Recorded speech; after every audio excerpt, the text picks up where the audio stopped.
तुम्हारे पास कोई मैजिक नहीं था, इसलिए सब तुम्हारा मजाक उड़ाते थे। लेकिन अपने दोस्त से एक वादा करने के बाद तुमने ठान लिया कि तुम हर हाल में इतिहास के सबसे महान मेज बनोगे। कहानी शुरू होती है जब तुम यानी विलियम सर्फर्ट एक डंजन में मॉन्स्टर से लड़ रहे हो। तुम ये साबित करना चाहते हो कि मैजिक ना होने के बावजूद तुम रेगीलिया मैजिक एकेडमी में सक्सेस हासिल कर सकते हो।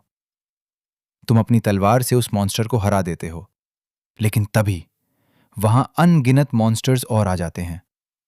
तुम उनसे लड़ने के लिए तैयार हो जाते हो, ये सोचते हुए कि तुम्हें उन्हें हराने के लिए किसी मैजिक की जरूरत नहीं है। प्रोफेसर एडवर्ड सेरेफिन्स एकेडमी में क्लास ले रहे हैं और वो तुम्हें आगे बुलाते हैं। वो तुमसे मैजिक से आग जलाने को कहते हैं। तुम अपनी वॉन्ड से स्पेल कास्ट करने की कोशिश करते हो, लेकिन तुम बुरी तरह फेल हो जाते हो और सब तुम पर हंसने लगते हैं। एडवर्ड क्लास को शांत कराते हैं, लेकिन वो हैरान है कि तुम्हें बेसिक मैजिक भी नहीं आता। वो कहते हैं कि तुम सिर्फ नोट्स बनाने में अच्छे हो।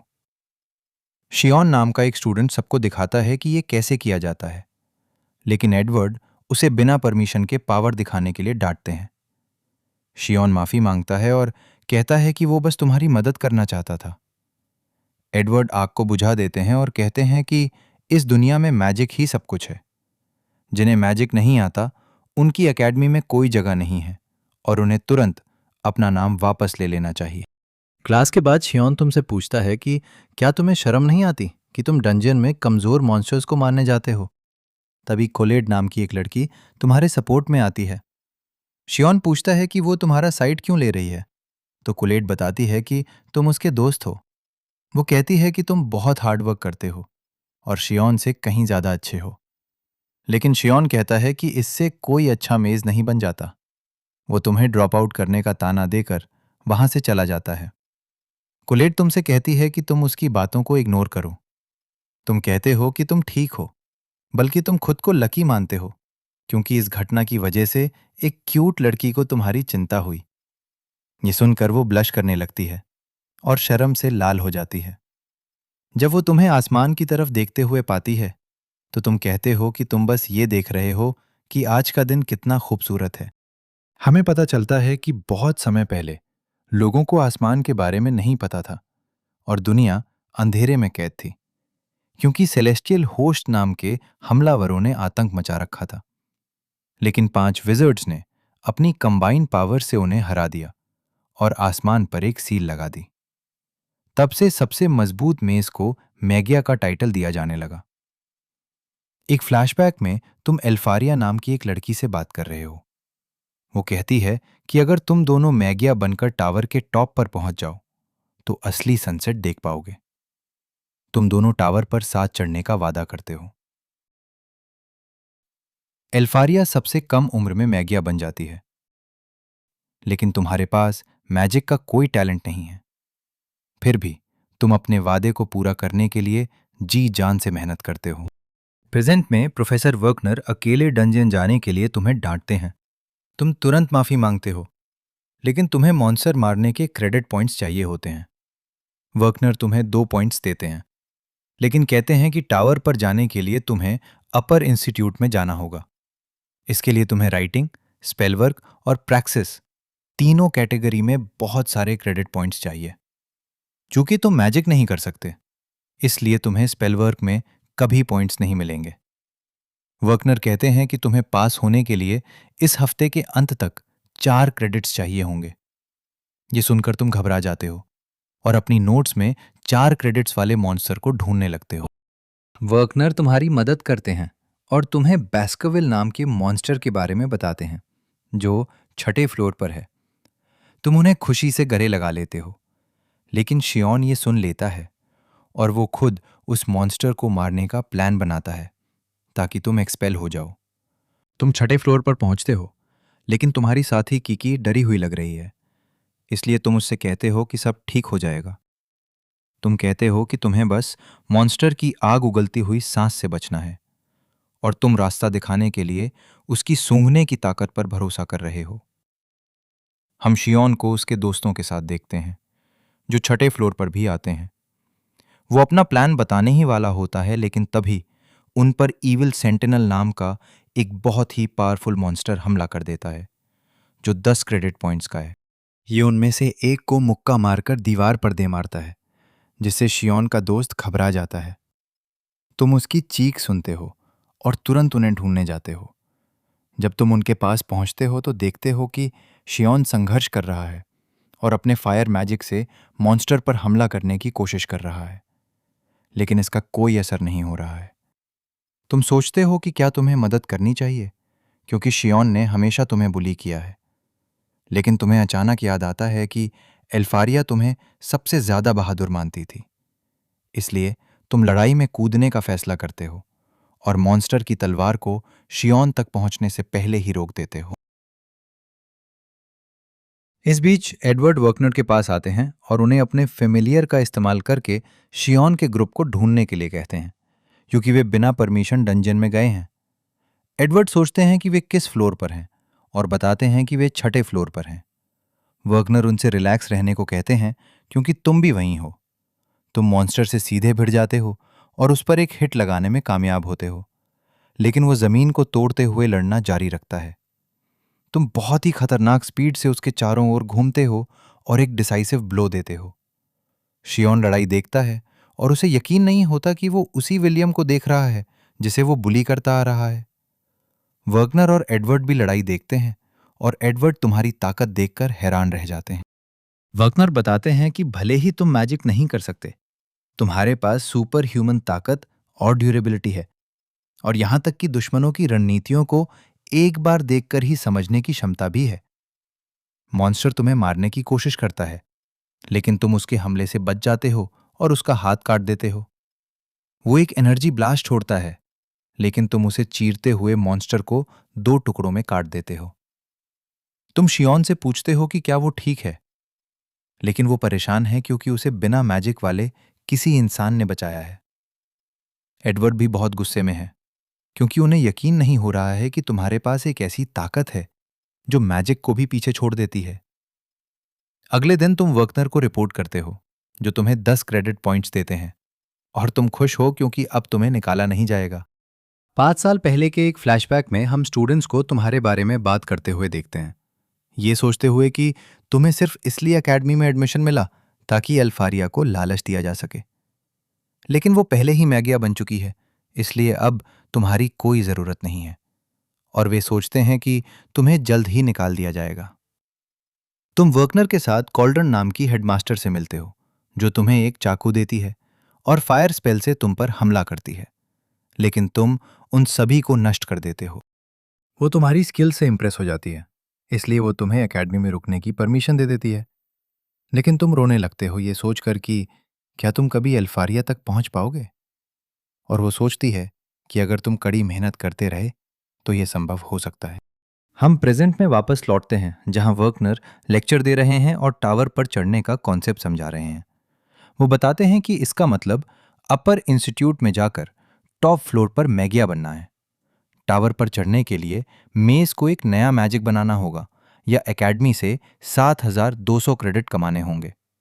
वर्कनर बताते हैं कि ज्यादातर स्टूडेंट्स आगे बढ़ने के लिए क्रेडिट्स का इस्तेमाल करते हैं, लेकिन वो उन पर चिल्लाते हैं क्योंकि क्लास में हर कोई फेल होने की कगार पर है।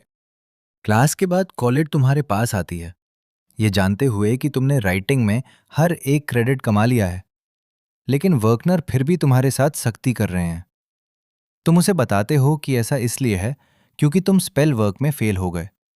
तुम सोचते हो कि वर्कनर एक महान टीचर हैं, क्योंकि वे तुम्हें एक्स्ट्रा क्लास दे रहे हैं, जबकि बाकी प्रोफेसर्स को तुम्हारे फेल होने से कोई फर्क नहीं पड़ता। रास्ते में तुम्हें शियोन मिलता है और उसके दोस्त सबको बता रहे हैं कि उसने ईविल सेंटिनल को हराया, लेकिन वो जानता है कि उसने ऐसा नहीं किया। वो तुम्हें देखता है और पकड़ लेता है, ये सोचकर कि तुम मैजिक के टैलेंट के बिना भी इतने शक्तिशाली कैसे हो। लेकिन कोलेट बीच बचाव करती है और वो तुम्हें अकेला छोड़ने का फैसला करता है। इस बीच एडवर्ड कॉल्ड्रन के पास जाते हैं और तुम्हें निकालने के लिए कहते हैं, लेकिन उसे नहीं लगता कि ये सही होगा, क्योंकि ये तुम्हारा आखिरी साल है। एडवर्ड को लगता है कि एकेडमी में ऐसे किसी इंसान के लिए कोई जगह नहीं है जो मैजिक नहीं कर सकता। इसलिए वो उसे तुम्हारा रिकॉर्ड दिखाती है और समझाती है कि तुम मैजिक को छोड़कर बाकी हर चीज में एक्सेप्शनल हो। इसलिए भले ही तुम मैगिया नहीं बन सकते, तुम्हारे लिए और भी ऑप्शन मौजूद हैं। वो समझाती है कि फेटेड डे के लिए एकेडमी को स्कॉलर्स पैदा करने की ज़रूरत है। लेकिन एडवर्ड को लगता है कि परेशानी ये है कि तुम स्कॉलर नहीं बनना चाहते, क्योंकि तुम मैगिया बनने की योजना बना रहे हो। इसलिए वो एडवर्ड को तुम्हारा टेस्ट लेने को कहती है, और तुम्हारा प्रदर्शन देखने के बाद एडवर्ड फैसला कर सकते हैं कि तुम्हारे साथ क्या करना है। तुम कोलेट से माफ़ी मांगते हो क्योंकि तुम्हें अपना लॉकर खोलने के लिए उसे अपने साथ ले जाना पड़ा। लेकिन जब वो इसे खोलती है तो उसे तुम्हारी तलवार दिख जाती है, और तुम बताते हो कि तुम्हें इसे कैंपस में ले जाने की परमिशन नहीं है।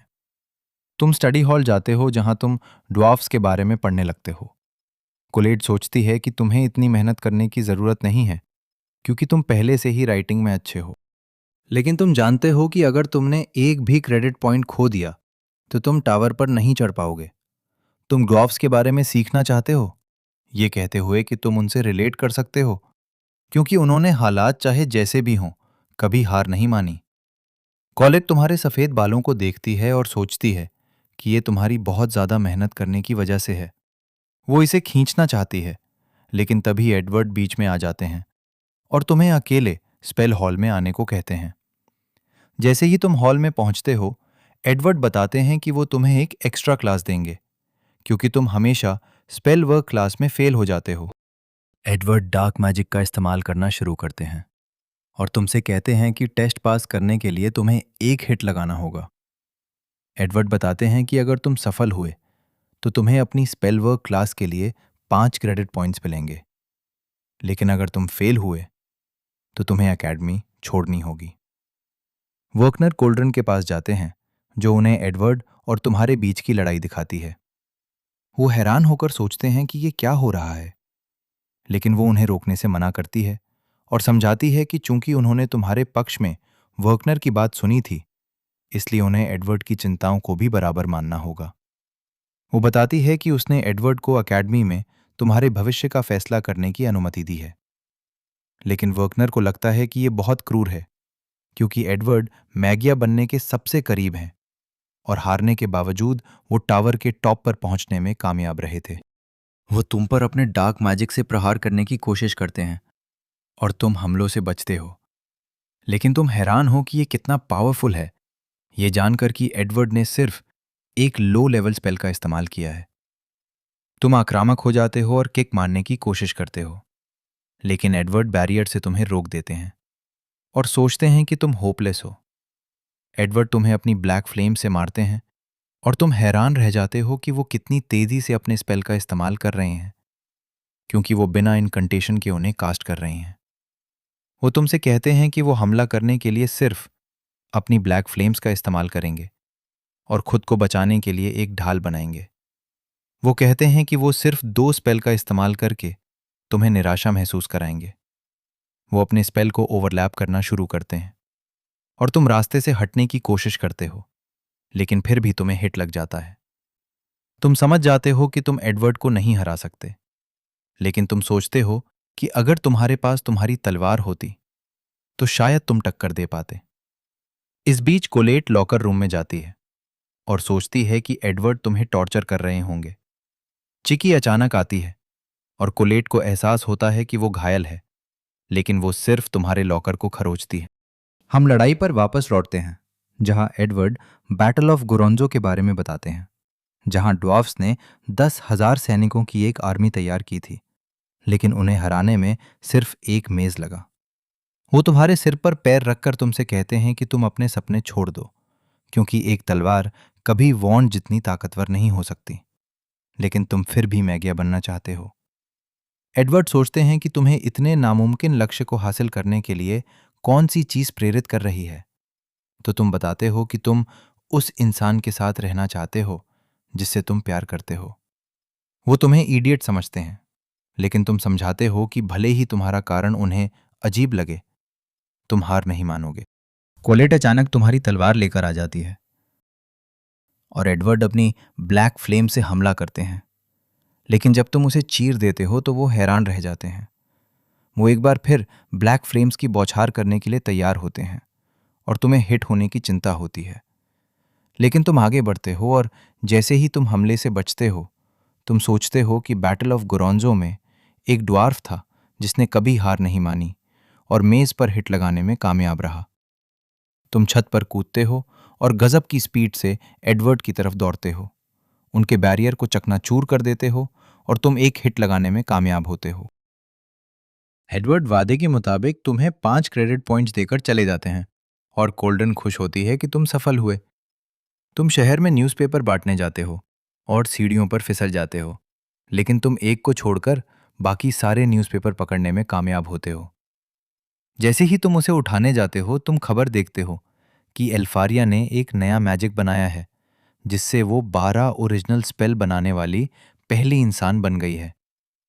तुम आगे पढ़ते हो और तुम्हें पता चलता है कि अपर इंस्टीट्यूट ने अकेडमी को एक ऑर्डर जारी किया है और क्लाइंट खुद एल्फारिया है। तुम अपने डॉर्म जाते हो और अपने रूममेट रॉस्टी से पूछते हो कि क्या वो तुम्हारे लिए एक मैजिक आइटम तैयार कर सकता है। वो सोचता है कि तुम इतनी जल्दबाजी में क्यों हो, और तुम बताते हो कि ऑर्डर एल्फारिया की तरफ से आया है, इसलिए तुम्हें वहां जल्दी पहुंचना होगा। तुम बताते हो कि आज तुम्हारी क्लासेस नहीं हैं, इसलिए तुम ऑर्डर पूरा करने को प्राथमिकता दोगे।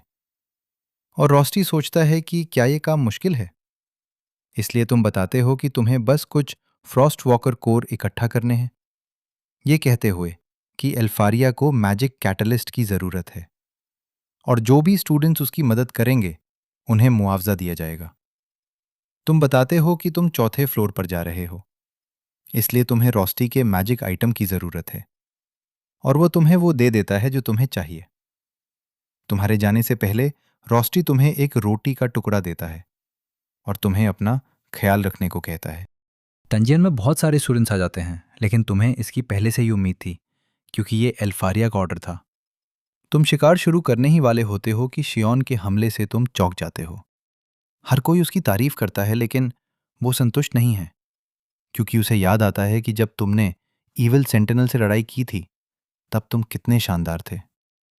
लेकिन तुम शियोन से इम्प्रेस हो और डंजियन में और गहराई में जाने का फैसला करते हो, ये सोचकर कि शियोन शायद उस एरिया के सभी मॉन्स्टर्स को हरा दे। तुम्हारा सामना आइरिस नाम की एक लड़की से होता है जिस पर 3 मॉन्स्टर्स हमला करने वाले हैं, लेकिन तुम उसकी जान बचाने आते हो और उन्हें बीच से चीर देते हो। वो हैरान है कि तुमने उसे मैजिक इस्तेमाल करने की बजाय तलवार से बचाया और वो तुम्हें उसे बचाने के लिए धन्यवाद देती है। इस बीच वर्कनर स्टूडेंट्स को बताते हैं कि नया मैजिक बनाना इतनी बड़ी उपलब्धि है कि इससे टावर में आगे बढ़ना पक्का हो जाता है। वो बताते हैं कि मैजिक का नाम उस इंसान के नाम पर रखा जाता है जो इसे बनाता है, इसलिए अगर वे एक नया मैजिक बनाने में सक्षम होते हैं तो उनका नाम इतिहास में हमेशा के लिए याद रखा जाएगा। लेकिन स्टूडेंट्स जानते हैं कि मैजिक बनाना आसान नहीं है। उनमें से एक सोचता है कि एल्फारिया कितनी ताकतवर है और वर्कनर बताते हैं कि वो इतिहास की सबसे ताकतवर मजेज में से एक है। कॉलेज सोचती है कि एल्फारिया कमाल की है और उसकी दोस्त उसे बताती है कि उसे जलन हो रही है कि एल्फारिया तुम्हें उससे छीन लेगी, जिससे वो शर्मिंदा हो जाती है। डंजियन में तुम आइरिस को बताते हो कि तुम कौन हो और पूछते हो कि क्या उसे तुमसे कोई नफरत है क्योंकि तुम मैजिक नहीं कर सकते। लेकिन वो तुम्हें बताती है कि उसे तुमसे नफरत करने की कोई वजह नहीं है और याद दिलाती है कि तुमने अभी उसकी जान बचाई है। तुम उससे पूछते हो कि क्या वो भी एल्फारिया के ऑर्डर की वजह से वहां है, और वो बताती है कि वो मैजिया की मदद करना चाहती है क्योंकि वो भी मैजिया बनना चाहती है। तुम सोचते हो कि तुम्हें नहीं पता कि असली आसमान कैसा दिखता है क्योंकि ये मैजिया द्वारा बनाए गए एक विशाल बैरियर से ढका हुआ है जो दुनिया को हमलावरों से बचा रहा है। किंवदंती के अनुसार अगर बैरियर गिर गया तो दुनिया एक बार फिर अंधेरे से ढक जाएगी और तबाही शुरू हो जाएगी। इसलिए स्टूडेंट्स मैगिया के ऑर्डर्स का पालन करते हैं, ये सोचकर कि इससे उन्हें आसमान को सहारा देने में मदद मिलेगी। आइरिस उस समय का जिक्र करती है जब वो मॉन्स्टर्स से घिर गई थी और मौत की तैयारी कर रही थी, लेकिन एल्फारिया ने उन सबको जमा कर उसे बचा लिया था। वो तब से एल्फारिया की फैन बन गई, इसलिए वो उसके ऑर्डर पर काम करके उसकी मदद करना चाहती है। लेकिन उसे अभी तक एक भी फ्रॉस्ट वॉकर नहीं मिला है और उसे लगने लगा है कि बाकी स्टूडेंट्स ने उन्हें पहले ही हरा दिया है। तुम उसे बताते हो कि जब फ्रॉस्ट वॉकर चलते हैं तो वे अपने पीछे बर्फ के टुकड़े छोड़ जाते हैं, लेकिन जो टुकड़े तुम्हें मिले वे सामान्य से दुगने आकार के हैं, जिसका मतलब है कि आगे एक पावरफुल फ्रॉस्ट वॉकर है और वो ऐसी जगह पर है जहां किसी का भी सर्च मैजिक उसे डिटेक्ट नहीं कर सकता। वो हैरान है कि तुम्हें इतना कैसे पता है जबकि तुम मैजिक भी इस्तेमाल नहीं कर सकते। तुम उसे बताते हो कि स्पेल्स कमाल के हैं, लेकिन वे एब्सोल्यूट नहीं हैं, खास तौर पर डंजन के अंदर। तभी अचानक एक मॉन्स्टर दिखाई देता है और वो आइरिस को कुचलने ही वाला होता है, लेकिन तुम उसे बचा लेते हो और वो देखती है कि वो एक फ्रॉस्ट रेक्स है, जो फ्रॉस्ट वॉकर का सबसे ऊंचा रूप है और 6 क्रेडिट पॉइंट्स का है। ये एक लेजर बीन छोड़ता है जो इसके रास्ते में आने वाली हर चीज को जमा देता है, लेकिन तुम बच निकलते हो। तुम आइरिस को वहीं रुकने के लिए कहते हो, लेकिन वो तुम्हें रोकती है क्योंकि उसे नहीं लगता कि मॉन्स्टर पर फिजिकल अटैक काम करेंगे। वो इसे ड्वार्फ किलर के रूप में पहचानती है, ये जानते हुए कि ये जिस भी चीज को छूता है उसे जमा देता है। इसलिए तुम्हें इसे लंबी दूरी के मैजिक स्पेल का इस्तेमाल करके हराना होगा।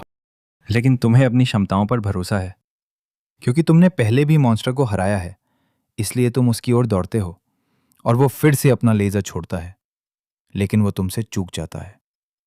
ये डंजियन को नष्ट करना शुरू कर देता है और तुम रोस्टी से मिला मैजिक आइटम फेंकते हो जो मॉन्स्टर पर हुक हो जाता है। तुम उसके शरीर के चारों ओर रस्सी लपेट देते हो और वो सब कुछ जमाना शुरू कर देता है, लेकिन तुम जानते हो कि ये आग के हमलों के प्रति कमजोर है, इसलिए तुम रस्सी में आग लगा देते हो, जिससे एक बहुत बड़ा धमाका होता है जो मॉन्स्टर को टुकड़ों में उड़ा देता है। आइरिस ये देखकर हैरान है कि तुम कितने पावरफुल हो और वो सोचती है कि उसे इस लड़ाई की रिपोर्ट कैसे करनी चाहिए, क्योंकि तुम अपने बारे में फैली अफवाहों से बिल्कुल अलग हो। उसके बाद आइरिस मैगिया से मिलती है और हमें पता चलता है कि उन्होंने उसे किसी ऐसे इंसान को खोजने के लिए भेजा था जो उनकी मदद कर सके। वे जानते हैं कि अगर उन पर अभी सेलेस्टियल होस्ट ने हमला किया तो वे उसे रोक नहीं पाएंगे, इसलिए उन्हें जितनी मदद मिल सके उतनी चाहिए। वो उन्हें बताती है कि तुम इकलौते दिलचस्प इंसान हो जो उसे मिले, लेकिन मैगिया की इस बात पर अलग अलग राय है कि तुम्हें अंदर आने दिया जाए या नहीं।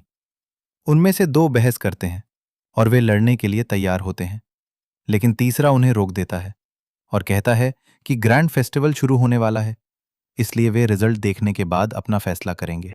हमें पता चलता है कि एकेडमी में कुल 12,000 क्रेडिट पॉइंट्स उपलब्ध हैं और हम स्टूडेंट्स को एक टेस्ट में गॉलम्स के खिलाफ लड़ते हुए देखते हैं।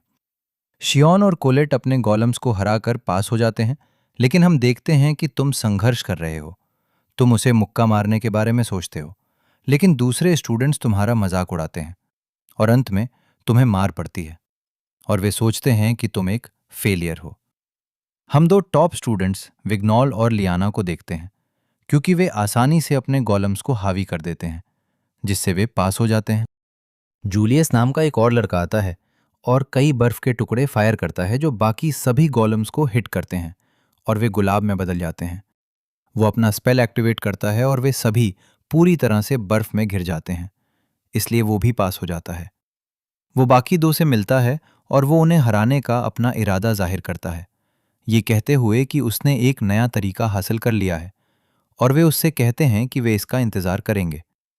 हर कोई उनकी प्रशंसा करता है क्योंकि वे 10,000 से ज्यादा क्रेडिट पॉइंट्स वाले इकलौते स्टूडेंट्स हैं और तुम सोचते हो कि तुम्हारे पास ग्रेजुएट होने के लिए भी पर्याप्त क्रेडिट नहीं है, क्योंकि हम देखते हैं कि तुम्हारे पास सिर्फ 5,000 के आसपास क्रेडिट है।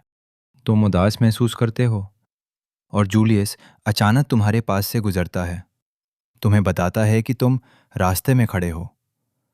जूलियस के दोस्त इम्प्रेस हैं कि वो एक ही स्पेल से पास हो गया, इसलिए वे सोचते हैं कि ग्रैंड फेस्टिवल में उसे पक्का स्काउट किया जाएगा। कोलेट तुम्हारे साथ लंच करती है और वो तुम्हें बताती है कि फेस्टिवल तुम्हारे लिए स्काउट होने का मौका है, क्योंकि बिना स्पेलवर्क के आगे बढ़ने की कोशिश करना अवास्तविक है। वो बताती है कि अगर तुम स्काउट हो जाते हो तो क्रेडिट पॉइंट्स कम होने के बावजूद भी आगे बढ़ना संभव है। हमें पता चलता है कि ग्रैंड फेस्टिवल हर 2 साल में होने वाला एक इवेंट है, जहां कई अलग अलग प्रतियोगिताएं होती हैं और टावर से हाई मजे स्काउट के रूप में आते हैं। कोलेट बताती है कि फेस्टिवल असल में अलग अलग टावर फैक्शंस के स्टूडेंट्स के बीच एक प्रतियोगिता है। अलग अलग एलिमेंट्स के लिए 5 फैक्शंस हैं और हर एक का लीडर एक मैगिया है। और अगर वे किसी भी फैक्शन द्वारा चुने जा सकते हैं तो उनका टावर मेंबर बनना तय है। लेकिन तुम सोचते हो कि इसकी संभावना कम है, क्योंकि तुम्हें कुछ अद्भुत मैजिक करके भी दिखाना होगा। इसलिए कोलेट बताती है कि कुछ लोग ऐसे भी हैं जिन्हें वॉचर्स कहा जाता है, और वे भी प्रतिभाशाली लोगों को टावर ले जा सकते हैं, लेकिन तुम्हें लगता है कि उनका कोई अस्तित्व नहीं है। तुम सोचते हो कि तुम्हें भीड़ से अलग दिखने की कोशिश नहीं करनी चाहिए, क्योंकि तुम्हारे पास मैजिक नहीं है। ये याद करते हुए कि तुमने पिछले फेस्टिवल में कैसे हिस्सा लिया था, लेकिन हर कोई सोचता था कि तुम धोखा दे रहे हो, और तुम अभी भी उस अनुभव से सदमे में हो। इसलिए तुम सिर्फ पर्दे के पीछे रहकर मदद करने का फैसला करते हो। वे बाकी सभी स्टूडेंट्स को प्रैक्टिस करते हुए देखते हैं, और कोलेट बताती है कि दूसरी राजधानियों से भी स्काउट्स आएंगे, इसलिए टावर में जाने के अलावा और भी मौके होंगे। और वो तुमसे खुद को प्रमोट करने को कहती है। वो तुम्हें तुम्हारे लॉकर में मदद करती है, लेकिन उसे अचानक कुछ महसूस होता है, और वो देखती है कि किसी ने साउंड डैम्पनिंग मैजिक के साथ एक बैरियर डाला है। वो किकी को देखने के लिए कहती है, और वो बैरियर को हटाने में सक्षम हो जाती है। वे लॉकर खोलते हैं और पता चलता है कि वहां एक छिपी हुई सीढ़ी है, इसलिए वे इसे चेक करने का फैसला करते हैं। हम अंदर दूसरे स्टूडेंट्स को देखते हैं, और पता चलता है कि वे फेस्टिवल के इवेंट्स कौन जीतेगा इस पर दाव लगा रहे हैं। तुम देखते हो कि शियोन भी वहीं है, और जैसे ही वो तुम्हारा अपमान करने की तैयारी करता है, कोलेट उसे पीछे हटने को कहती है। तुम सोचते हो कि वो वहां क्या कर रहा है, और हमें पता चलता है कि वो अपने ऊपर लगे ऑड्स देखने आया है, और वो नाराज है कि हर कोई सिर्फ टॉप 3 की परवाह करता है। वो बताता है कि वो सिर्फ इसलिए उनके पीछे है क्योंकि उसने राइटिंग एग्जाम में कुछ क्रेडिट खो दिए हैं, लेकिन उसे लगता है कि मैजिकल स्किल के मामले में वो उनके बराबर है। अगली क्लास के बाद कॉलेट तुमसे पूछती है कि क्या तुम बिजी हो, लेकिन तुम बताते हो कि तुम्हें काम करना है, इसलिए वो उदास हो जाती है। हम तुम्हें जीना के टैवन में काम करते हुए देखते हैं, जहां तुम डोनन नाम के एक ड्वार्फ को सर्व करते हो। वो हैरान हैं कि तुम कितनी मेहनत करते हो, क्योंकि तुम न्यूज़पेपर भी बांटते हो और रात में यहाँ काम भी करते हो। लेकिन तुम बताते हो कि चूंकि तुम स्कॉलरशिप के लिए योग्य नहीं हो, इसलिए तुम्हें इसकी फीस भरने के लिए काम करना पड़ता है। रॉस्टी भी मदद कर रहा है, और उसे लगता है कि मैजिक के बिना काम करने में मजा आता है। हमें पता चलता है कि तुमने उसे मदद करने के लिए कहा था क्योंकि दूसरे पार्ट टाइमर ने नौकरी छोड़ दी थी, और हर कोई तुम्हें अपने आसपास रखना पसंद करता है। जैसे ही वे सफाई करते हैं, रॉस्टी सोचता है कि तुम यहाँ काम क्यों करते हो, क्योंकि वर्कनर तुम्हें बेहतर नौकरी दिला सकता था। लेकिन तुम बताते हो कि तुम उसे परेशान नहीं करना चाहते, और तुम्हें ड्वार्फ्स के साथ समय बिताना पसंद है। गलती से तुम्हारी चम्मच गिर जाती है, और जैसे ही तुम उसे उठाने जाते हो, जूलियस टैवर्न में घुस आता है। उसे लगता है कि ये जगह कूड़ेदान है, लेकिन उसके दोस्त बताते हैं कि इसके अलावा कोई और जगह खुली नहीं है। जैसे ही तुम खड़े होते हो, जूलियस तुम्हें देखकर हैरान हो जाता है और कहता है कि तुम इन असभ्य लोगों के बीच बिल्कुल फिट बैठते हो। डोनन ये सुनकर नाराज हो जाता है, लेकिन जूलियस उन्हें नीची जाति का कहता है जिन्हें दूसरी दुनिया से आना पड़ा था। वो डोनन को अपनी औकात में रहने को कहता है, और हमें पता चलता है कि ड्वार्फ्स की दुनिया सेलेस्टियल होस्ट द्वारा नष्ट कर दी गई थी, और वे इस दुनिया में भाग आए थे। लेकिन यहां उनका सम्मान नहीं किया जाता, क्योंकि वे मैजिक का इस्तेमाल नहीं कर सकते। इसलिए अगर कोई ड्वार्फ मेज पर हाथ उठाता है तो इससे तुरंत उनकी स्थिति को खतरा हो जाएगा। रॉस्टी उन्हें बीन डिश परोसता है, लेकिन लड़के उस पर हंसते हैं और सोचते हैं कि ये खाने लायक नहीं है। वे ड्वार्फ्स का अपमान करते रहते हैं, लेकिन तुम उनका सामना करते हो और उनसे कहते हो कि उन्होंने जो कुछ भी कहा है उसे वापस लें। तुम उन्हें बताते हो कि ड्वार्फ बीन्स बंजर मिट्टी से उगाई जाती हैं, इसलिए ये उनकी बुद्धिमत्ता का परिणाम है और इस बात का सबूत है कि वे सबसे कठोर परिस्थितियों में भी जीवित रहे। लेकिन जूलियस डिश को लात मार देता है और ये तुम पर गिर जाता है। दोनों लड़के तुम्हें पीटने की तैयारी करते हैं, लेकिन तुम तुरंत उन दोनों को जमीन पर पटक देते हो। तुम सोचते हो कि वे ही असली जंगली हैं और जूलियस सीरियस होने का फैसला करता है। तुम उसकी बर्फ से बचते हो, लेकिन तुम दीवार पर चिपक जाते हो। जूलियस तुम्हारी छाती पर एक गुलाब बनाता है और जैसे ही वो इसे एक्टिवेट करने की तैयारी करता है, डोनन उसे रुकने के लिए कहता है। लेकिन तुम्हारे चेहरे के भाव को देखकर वो अपना मन बदल लेता है और तुमसे ग्रैंड फेस्टिवल में शामिल होने के लिए कहता है ताकि वो तुम्हें सबके सामने अपमानित कर सके। डोनन को लगता है कि ये एक बुरा विचार है, लेकिन तुम सहमत हो जाते हो और उसे बताते हो कि अगर तुम जीत गए तो उसे डोनन और बाकी लोगों से माफी मांगनी होगी। ग्रैंड फेस्टिवल शुरू होता है और पहला इवेंट स्काई रेस है, जहां हम देखते हैं कि लियाना अपने ड्रैगन पर सबसे आगे है और दूसरे प्रतियोगी उसकी बराबरी करने के लिए संघर्ष कर रहे हैं। दर्शक उसकी स्किल्स देखकर हैरान हैं और उन्हें लगता है कि उसका जीतना तय है। कोल्ड्रन देखती है कि टावर के स्काउट्स पहले से ही स्टैंड में सब कुछ एनालाइज कर रहे हैं और आइरिस मानती है कि ऐसा इसलिए है क्योंकि टावर के बाहर के मजेज भी टैलेंट की तलाश में वहां है। लियाना लगातार दूसरे साल स्काई रेस जीतती है और एक नया रिकॉर्ड बनाती है, जिससे सभी को समझ आ जाता है कि वो टॉप 3 में से एक क्यों है। आइरिस अपना चश्मा पहनती है और कोल्ड्रन को बताती है कि वो किसी और के लिए चीयर करना चाहती है और वहां से चली जाती है। शियोन के दोस्त उसे अगले इवेंट के लिए शुभकामनाएं देते हैं और वे उसे बताते हैं कि भले ही वे क्वालिफाई नहीं कर पाए, फिर भी वे उसके लिए चीयर करेंगे। वो उन्हें धन्यवाद देता है और याद करता है कि कैसे कोलेट ने उसे अपनी टीम में शामिल होने की रिक्वेस्ट की थी, इसलिए वो उसे खोजने के लिए दौड़ता है, ये मानते हुए कि वो हमेशा तुम्हारे ऊपर उसे चुनेगी।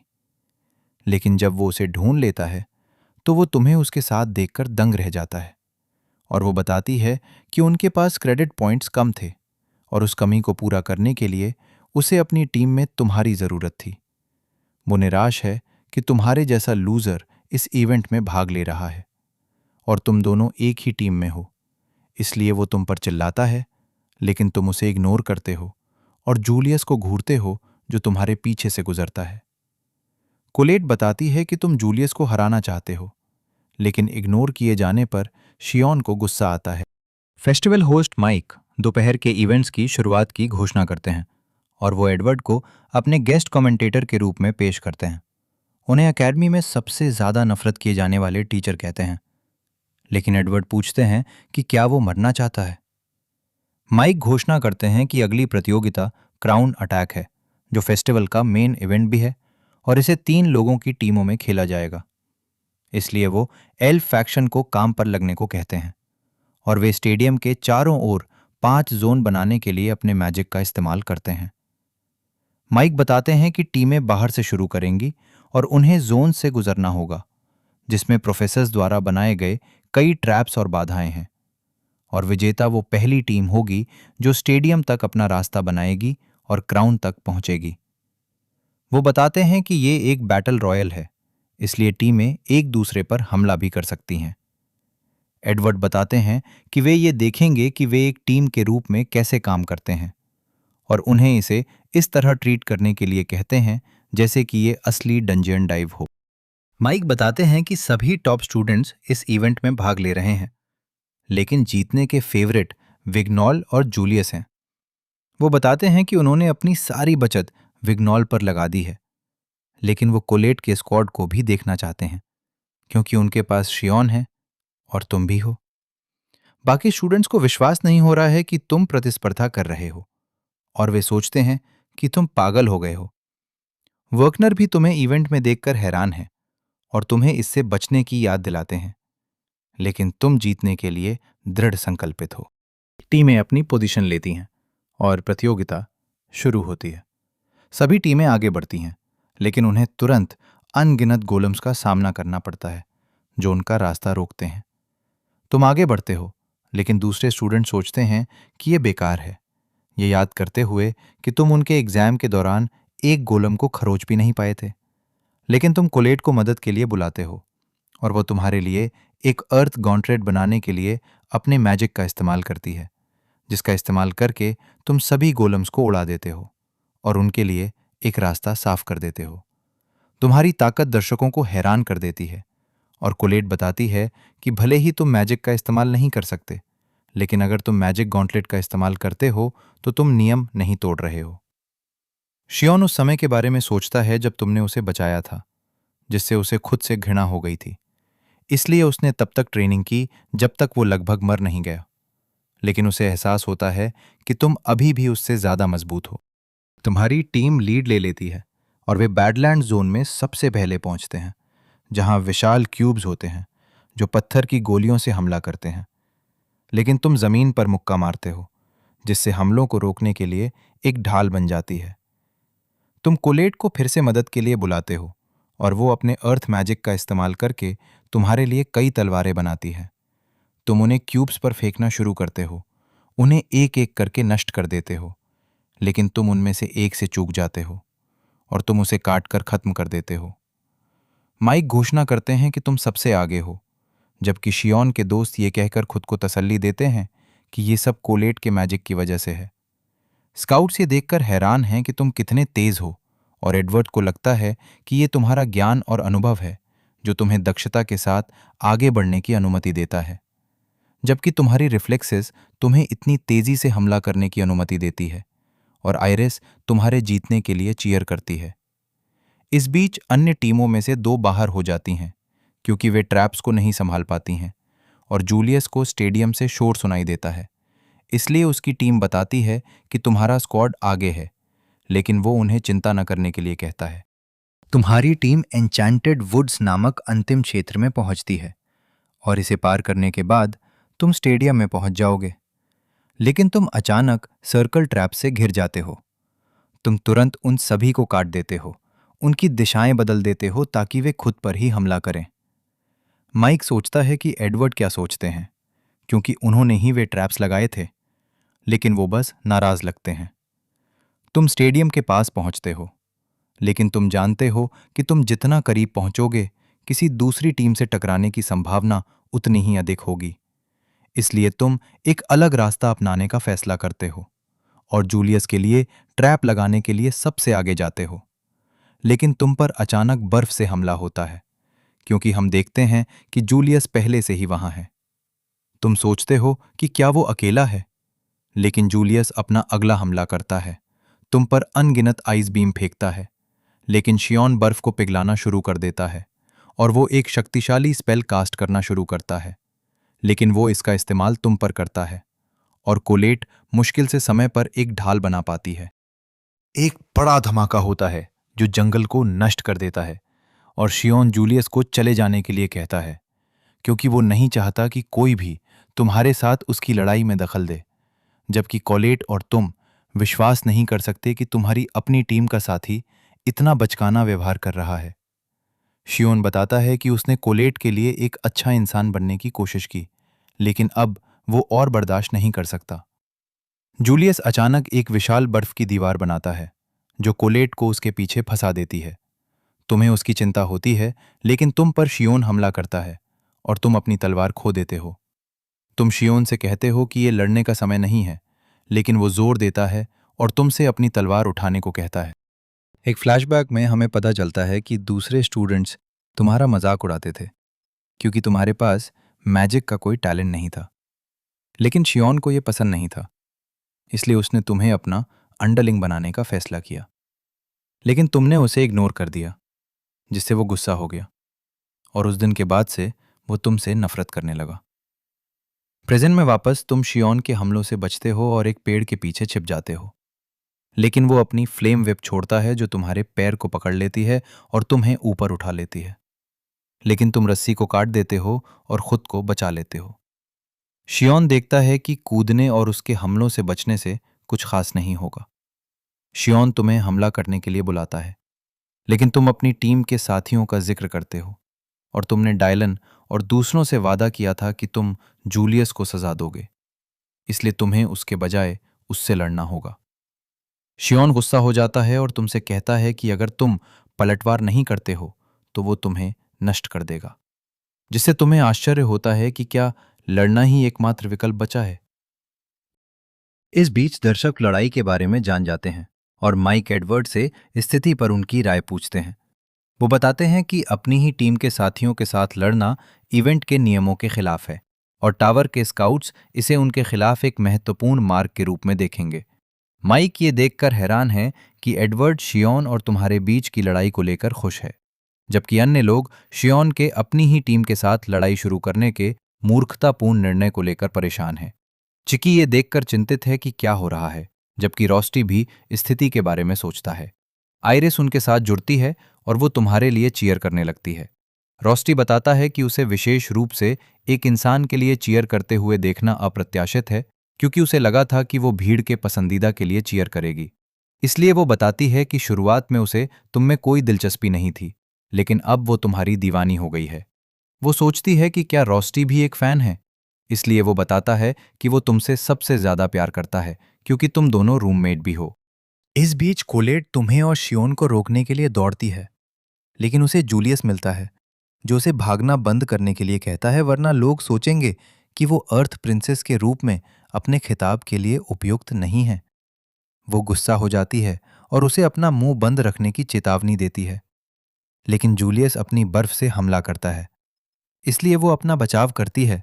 लेकिन हम देखते हैं कि वो सिर्फ एक ट्रैप को ट्रिगर कर रहा था और एक बड़ा धमाका होता है।